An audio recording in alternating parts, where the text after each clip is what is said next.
दोस्तों, क्या आप जानते हैं कि वर्ल्ड में कौन सा देश सबसे ज्यादा पावरफुल देश है? कौन से देश की कंपनियां दुनिया की सबसे बड़ी और सबसे फेमस कंपनियां हैं? कौन से देश ने सबसे ज्यादा नोबेल वैल्यू जीते हैं? कौन से देश ने सबसे ज्यादा ओलंपिक मेडल जीते हैं? किस देश की आर्मी सबसे अधिक प्रबल सेना है? किस देश की इकोनॉमिक सबसे बड़ी इकोलॉजी है? सबसे ज्यादा न्यूक्लियर पावर किस देश के पास है? और किस देश की इकोनॉमी सबसे ज्यादा ताकतवर है? दोस्तों, इन सभी सवालों का जवाब है America.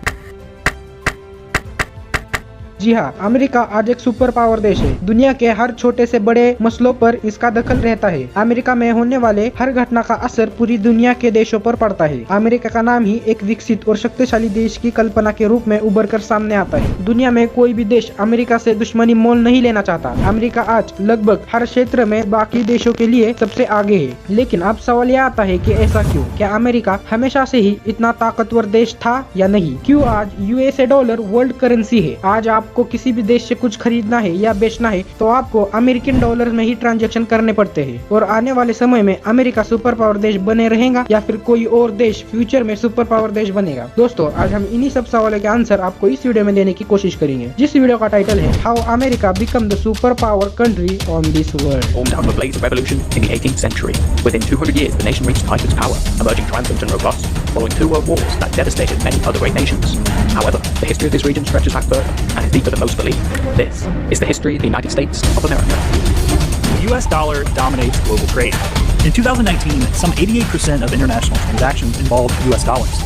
No other currencies came close. तो सबसे पहले हमें अमेरिका के हिस्ट्री में जाना होगा। सन 1492 में क्रिस्टोफर कोलंबस, जो कि एक इटालियन रिसर्चर थे, जो भारत की खोज में निकले थे, वो यूरोप में पश्चिम तट से निकलकर एशिया के पूर्वी तट तक पहुंचना चाहते थे। उन्हें यूरोप और एशिया के बीच एक दूसरी सीरियस पार्ट भी नहीं पता था। जब कोलंबस इस बीच के स्थायी भाग पर पहुंच गए तो उसे यही लगा कि उसने भारत की खोज की, लेकिन उसने पाया कि वहाँ रहने वाले लोगों का रंग भारतीयों जैसा नहीं था। इसलिए उसने उन निवासियों को रेड इंडियन कहा। सिर्फ इतना ही नहीं, कोलंबस ने अपने मौत तक ऐसा ही देखा कि उसने भारत को ही खोजा है। सन 1503 में अन्य समुद्री नाविक अमेरिगो वेपुची अमेरिका पहुंचा था और उसने पूरे यूरोप को बताया कि यह भारत नहीं बल्कि कोई अन्य द्वीप है। लोगों ने उस नाविक के सम्मान में उसका नाम अमेरिका रख दिया गया। इस तरह से अमेरिका का नाम अमेरिका हुआ। जब अटलांटिक महासागर के पार बसे इस जगह अमेरिका को हर कोई जानने लगा था। फिर क्या था, उस समय की ताकतों ने यूरोपीय देश जैसे स्पेन, फ्रांस, ब्रिटेन यहाँ अपना राज स्थापित करने लग गए थे। साल के पहले और अमेरिका में यूरोपियन का आगमन हो चुका था और आखिरकार 16वीं शताब्दी में ब्रिटेन ने इस देश पर अपना अधिकार कायम कर लिया। इस दौरान बहुत से यूरोपियन लोग अमेरिका में आकर बस गए और ब्रिटिश ने अमेरिका को मूल निवासियों पर कई प्रकार के प्रतिबंध लगाना शुरू कर दिया। ब्रिटेनों द्वारा अमेरिका के लोगों पर लगाए गए कुछ नियमों पर अमेरिका ने इसका विद्रोह किया और लगभग 150 साल से अंग्रेजी शासक चल रहा था। 4 जुलाई 1766 को अमेरिका को आजादी मिली। अमेरिका अब एक आजाद देश हो गया था और जॉर्ज वाशिंगटन अमेरिका के पहले राष्ट्रपति बन गए थे। अमेरिका अब एक सामान्य देश ही था। गरीब और लाचारी अभी भी अमेरिका में मौजूद थी, लेकिन आजादी के साथ ही अमेरिका में एक नए दौर की शुरुआत हो चुकी थी। जॉर्ज वाशिंगटन इस देश के पहले राष्ट्रपति बने और इसके साथ ही उन्होंने इस देश में लोकतंत्र यानी डेमोक्रेसी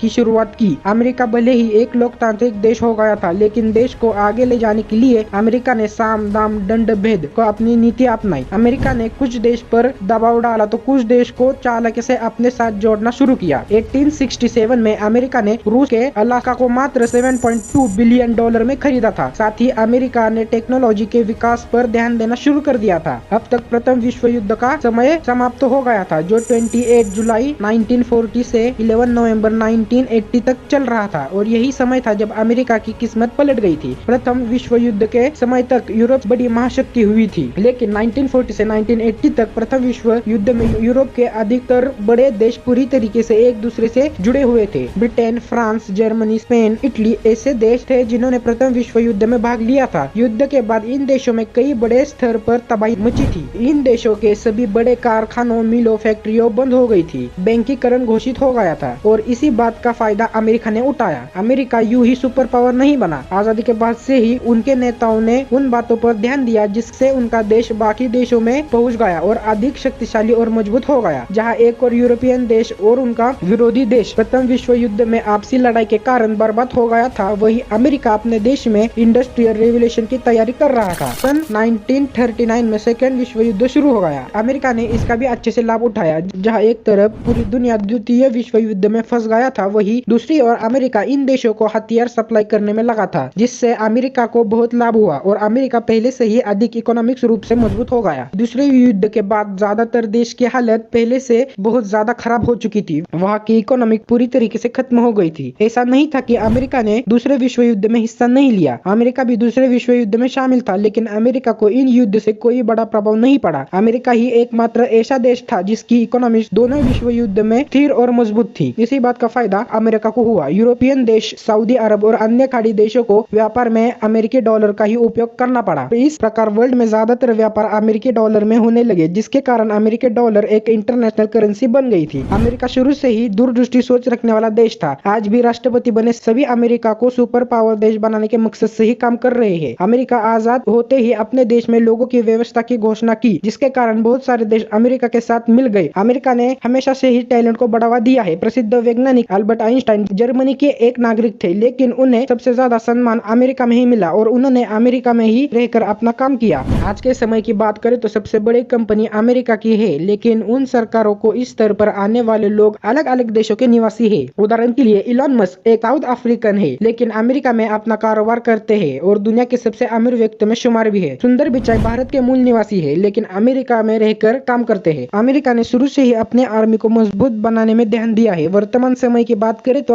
अमेरिका ही एक ऐसा देश है जिसके पास विश्व में सबसे अधिक हथियार है। उसके बाद चीन, रूस, इजराइल और भारत का नंबर भी आता है। अमेरिका टेक्नोलॉजी के मामले में दुनिया में सबसे आगे है। आज सबसे ज्यादा टेक्निक अमेरिका के पास है। IT से संदर्भ रखने वाले हर भारतीय का सपना होता है कि वो अमेरिका में जाकर काम करे। दोस्तों, आप समझते हैं कि क्या अमेरिका ही आने वाले समय में सुपर पावर देश बने रहेगा या नहीं? सुपर पावर बनने की दिशा में चीन बहुत तेजी से आगे बढ़ रहा है। इस रिपोर्ट पर भरोसा किया जाए तो वो अमेरिका के बाद दूसरे स्थान पर है। इकोनॉमिक क्षमता, मिलिट्री कैपेबिलिटी और कल्चरल इन्फ्लुएंस के मामले में चीन अमेरिका से थोड़े ही पीछे है। 82.2 पॉइंट के साथ अमेरिका इस लिस्ट में सबसे पहले स्थान पर है और 74.6 पॉइंट के साथ चीन इस इंडेक्स में दूसरे स्थान पर है। चीन अमेरिका से करीब 8 पॉइंट पीछे है। इसके बाद 38.7 पॉइंट के साथ जापान तीसरे स्थान पर है। पॉइंट के लिहाज पर चीन और जापान के बीच एक लंबा गैप है। दोनों देशों के बीच करीब 36 पॉइंट का अंतर है। या फिर इंडिया बनेगा 2050 तक इस वर्ल्ड का सुपर पावर देश? हमें कमेंट करके जरूर बताएं। और ये वीडियो से आपको थोड़ी बहुत भी वैल्यू प्रोवाइड हुई तो इस चैनल को सब्सक्राइब भी जरूर करें और ऐसे मोर वीडियोस देखने के लिए तब तक के लिए थैंक यू।